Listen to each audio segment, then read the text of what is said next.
नमस्कार दोस्तों, जैसा कि आपको पता है इस समय एक वायरस ने हमारे सारे कामों को ठप कर दिया है और ख़ासकर वृद्ध और उम्रदराज लोगों के लिए ज़्यादा हानिकारक है। लेकिन आज की इस वीडियो में हम ऐसे वायरस के बारे में बात करेंगे जो युवाओं को खोखला और मजबूर बना रहा है। जी हाँ, भारत की शिक्षा व्यवस्था में वायरस लगा हुआ है। ये ऐसा वायरस है जिसने हमारे देश को बहुत खोखला कर दिया है।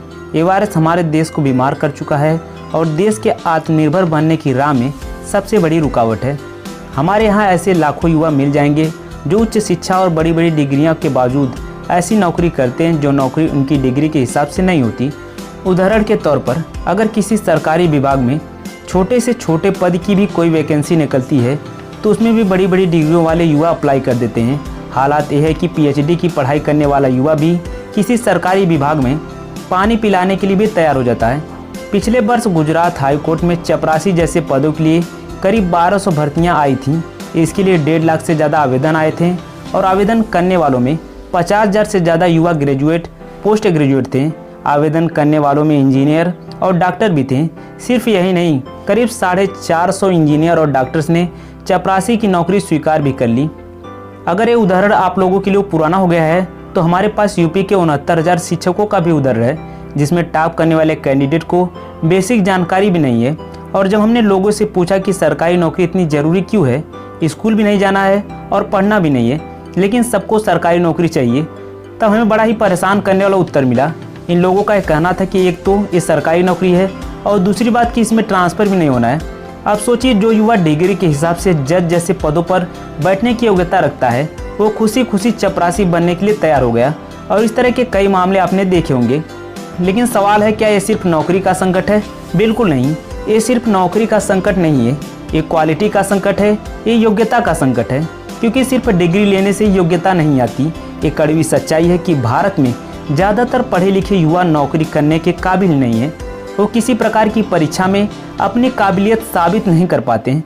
हम यह बात ऐसे ही नहीं कर रहे हैं। The associated chamber of commerce and industry of India यानी कि एसोचैम के कई सर्वों में ये बताया जा चुका है कि भारत में उच्च शिक्षा ग्रहण करने वाले 85% युवा किसी भी परीक्षा में अपनी योग्यता सिद्ध नहीं कर सकते हैं। 65% ग्रेजुएट युवाओं में एक मामूली कलर का काम करने की काबिलियत नहीं है। 47% ग्रेजुएट युवाओं में कोई भी नौकरी करने की काबिलियत नहीं है। 90% उच्च शिक्षा प्राप्त कर चुके युवाओं को काम चलाओ इंग्लिश भी नहीं आती है। देश में हर वर्ष औसतन 15 लाख छात्र इंजीनियरिंग की डिग्री लेकर निकलते हैं, लेकिन इनमें से 20% को ही उनके कोर्स के हिसाब से नौकरी मिल पाती है। देश के बिजनेस मैनेजमेंट स्कूलों से पढ़कर निकलने वालों में 93% युवाओं को 10,000 रुपये महीने की नौकरी मिलना भी मुश्किल होता है। लेकिन इसका बुनियादी कारण हमारी शिक्षा व्यवस्था है। दुनिया की 100 टॉप यूनिवर्सिटी में भारत की एक भी यूनिवर्सिटी नहीं है।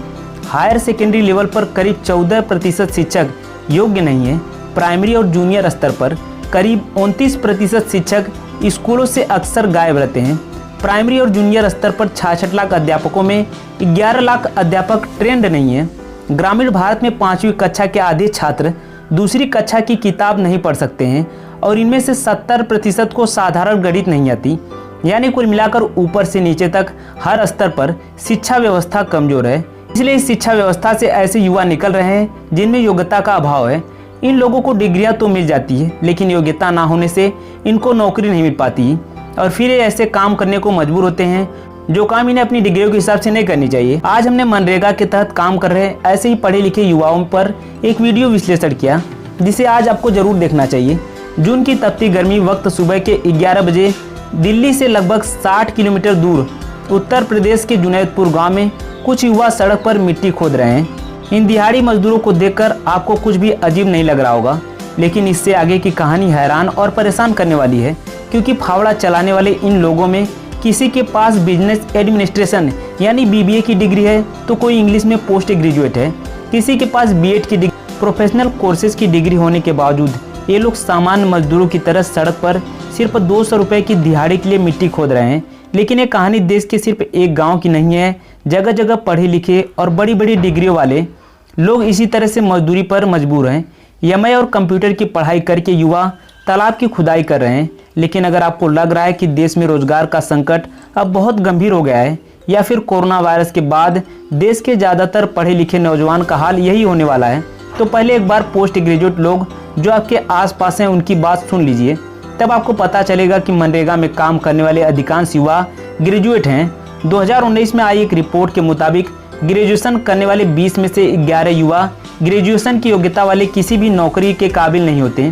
अगर बीबीए और एमए पास लोगों के फावड़ा चलाने की तस्वीर दुखद है, तो बड़ी बड़ी डिग्री होने के बावजूद अपने लिए नौकरी का सही एप्लीकेशन तक न लिख पाना और भी अफसोसजनक है। हमने इनसे जब सरकार को नौकरी के लिए एप्लीकेशन लिखने को कहा तो एमए की पढ़ाई करने वाला व्यक्ति इंटर पास की एप्लीकेशन की नकल करने पर मजबूर दिखा।